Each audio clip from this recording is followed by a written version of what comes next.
साहब अम्बेडकर ने कहा था कि मांगने से भीख मिलती है, अधिकार छीनने पड़ते हैं। साथियों,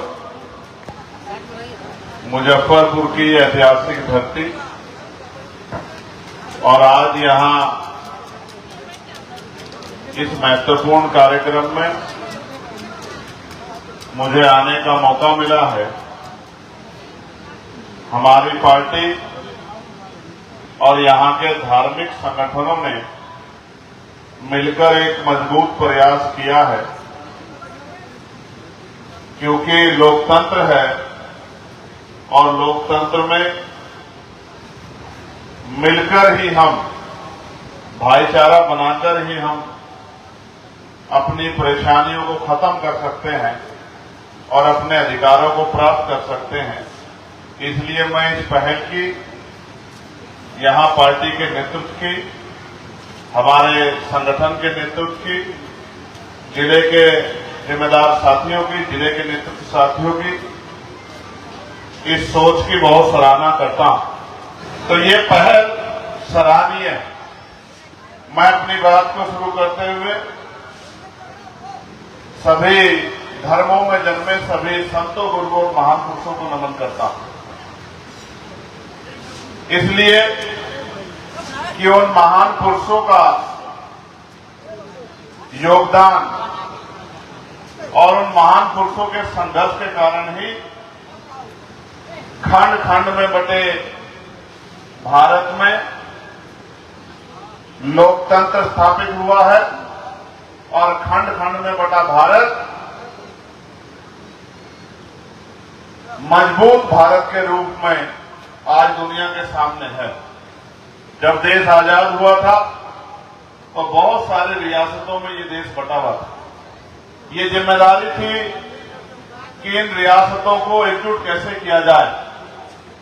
तमाम प्रयास किए गए, तमाम पहल की गई, लेकिन गुलाम भारत के बाद आजाद भारत में अगर अखंड भारत बना तो क्या तो सम्राट अशोक चंद्रगुप्त मौर्य जी के नेतृत्व में बना था, या फिर बाबा साहब अम्बेडकर के संविधान के आधार पर यह देश एकजुट हुआ। इसके अलावा कोई दूसरा रास्ता नहीं था। प्यारे साथियों, ये जो सराहनीय पहल हमारे साथियों ने चलाई है, मैं ये मानता हूं कि कोई भी चीज जब शुरू होती है तो उसको तमाम तरह के पैमानों से गुजरना पड़ता है। उसका मजाक भी बनता है, उस पर आरोप भी लगते हैं, उसका अपमान भी किया जाता है और विरोध भी किया जाता है। लेकिन एक समय आता है कि जब साथी संघर्ष करते हैं और मुहिम रंग लाती है तो बड़े से बड़े दरखत भी उखड़ जाते हैं और आपकी मेहनत एक नया इतिहास लिख देती है। आज जो ये संदेश बिहार से जाएगा कि एक तरफ वक्फ को लेकर जहां पूरे मुस्लिम समाज में बेचैनी और कई स्टेटों में तो वो प्रदर्शन भी नहीं कर सकते, इसमें भी रोक लगी है, वहीं दूसरी तरफ बीटीएमसी एक्ट, जिसके कारण पूरे बौद्ध समाज में, पूरे अम्बेडकर समाज में, यही नहीं, मैं यूएस का दौरा करके लौटा हूं, पूरे अमेरिका में भी रहने वाले भारतीयों में, बुद्धिस्टों में, अम्बेडकरवादियों में बहुत बेचैनी है।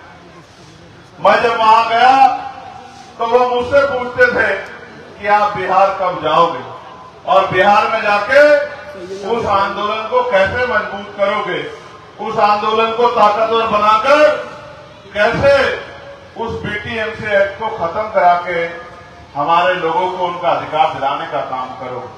तो मैं उनसे यही कहता था कि हम पहले बिहार में सोए हुए अपने अधिकारों को आंख बंद करके छीनता हुआ देख रहे अपने लोगों को जागरूक करने का काम करेंगे और फिर जिनको हमारे तरह सताया जा रहा है, जिनको भविष्य में शायद आज एहसास हो ना हो, लेकिन आने वाले कल में एहसास होगा जब आपकी मस्जिदें, आपकी दरगाहें, आपकी खानकाहें, आपके कब्रिस्तान और जो तमाम तरह की आपकी महत्वपूर्ण जगहें हैं, जब उनको आपसे छीना जाएगा तब शायद आपको एहसास होगा कि किस तरह से सरकार योजनाबद्ध तरीके से आपके अधिकारों को और आपकी जगहों को कानून बना के लूटने का काम कर रही है। हालांकि कानून तो इसलिए बनना चाहिए था कि जिन पर जमीन नहीं है उनको जमीन मिलनी चाहिए, लेकिन ये सरकार तो ऐतिहासिक जगहों को छीनने के लिए कानून बना रही है।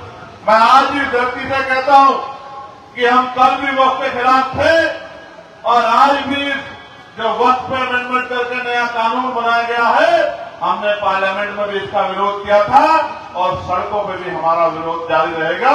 इस बात का मैं आपको विश्वास दिलाता हूं। प्यारे साथियों, बीटीएमसी एक्ट में उस आंदोलन को जो साथी चला रहे थे, इन सरकारों ने झूठे मुकदमे लगा के हमारे साथियों को जेल में डालने का काम किया है। अगर आप सोए हुए समाज नहीं होते तो इस सरकार की हिम्मत नहीं पड़ती कि ये हमारे भंते साथियों को मुकदमे लगा के जेल में डाल देती। आपको क्या लगता है कि आपको ये अधिकार आसानी से मिल जाएगा? इसके लिए हमारे भंते जो समाज के अग्रणी हैं, जो धार्मिक रूप से समाज को रास्ता दिखाते हैं, वो तो आंदोलन कर रहे हैं और जिनको आंदोलन करना चाहिए वो चैन से घर में पड़ के सो रहे हैं।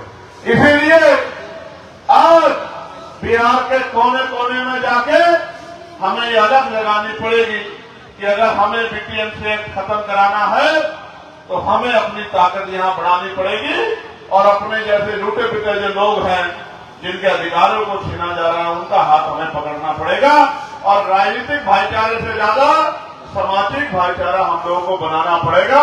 जब हमारा सामाजिक भाईचारा मजबूत हो जाएगा तब फिर कोई हमारे अधिकारों को लूट नहीं पाएगा। किस तरह से हमारे भक्त साथी, हमारी बहनें, हमारे बच्चे, नौजवान साथी वहां बोधगया में आंदोलन चला रहे हैं, 40 डिग्री टेम्परेचर में, 44 डिग्री टेम्परेचर में, 48 डिग्री टेम्परेचर में किस तरह से वो इस आंदोलन को सींचने का काम कर रहे हैं। और भीम आर्मी के हमारे केंद्रीय नेतृत्व के साथियों ने भी पूरे बिहार में पैदल यात्रा निकालकर इस आंदोलन को गांव-गांव तक, घर-घर तक पहुंचाने का काम किया। आज भीम आर्मी के साथियों ने मुझे बताया कि हम अब तैयारी कर रहे हैं कि हम अब यात्रा शुरू करेंगे, परमानेंट आंदोलन चलाएंगे और जब तक बीटीएमसी खत्म नहीं हो जाता, बुद्धों को उनका अधिकार नहीं मिल जाता, तब तक हम रुकने वाले नहीं। मैं उनके कार्य की, उनकी पहल की सराहना करता हूं। भाई अमर ज्योति जी के, भाई रितेश यादव जी के, भाई जौहर आजाद जी के, हमारे संतोष भाई के, तमाम साथियों के, उनके संघर्ष की मैं सराहना करता हूं।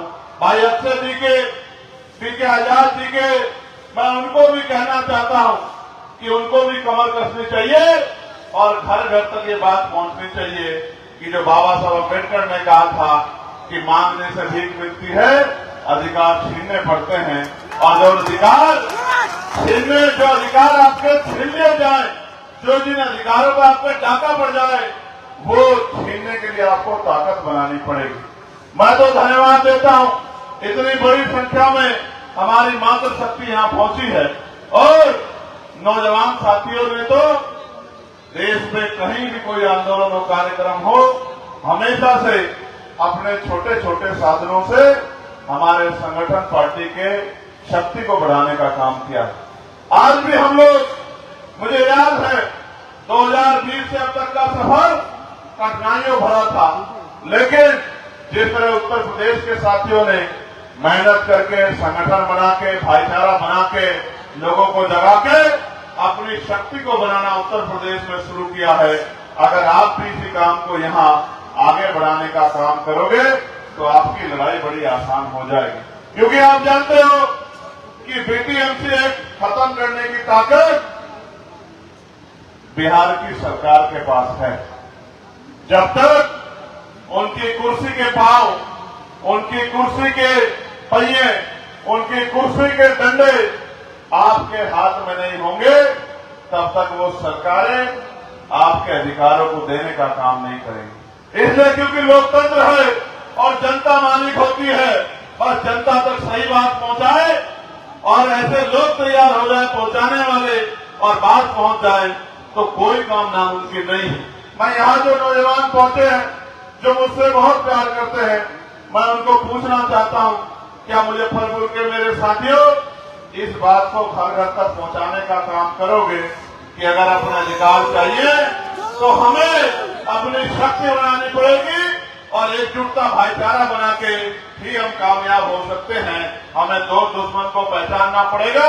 हमारे प्रचार का काम कमजोर है, इस बात का एहसास मुझे आज होता है, क्योंकि मैं जानता हूं कि हमारे जो नौजवान नेतृत्व है वो आर्थिक रूप से बहुत संपन्न नहीं है। मैं ये मानता हूं कि उनमें आर्थिक शक्ति कमी होने के कारण वो बड़े बड़े बैनर नहीं लगवा सकते हैं, वो टीवी रेडियो में प्रचार नहीं कर सकते हैं, वो उस तरह से साधन नहीं लगा सकते हैं। लेकिन मैं जानता हूं, वो एक शायरी है ना कि सपने उन्हीं के पूरे होते हैं जिनके सपनों में जान होती है, और पंखों से कुछ नहीं होता दोस्तों, हौसलों से उड़ान होती है।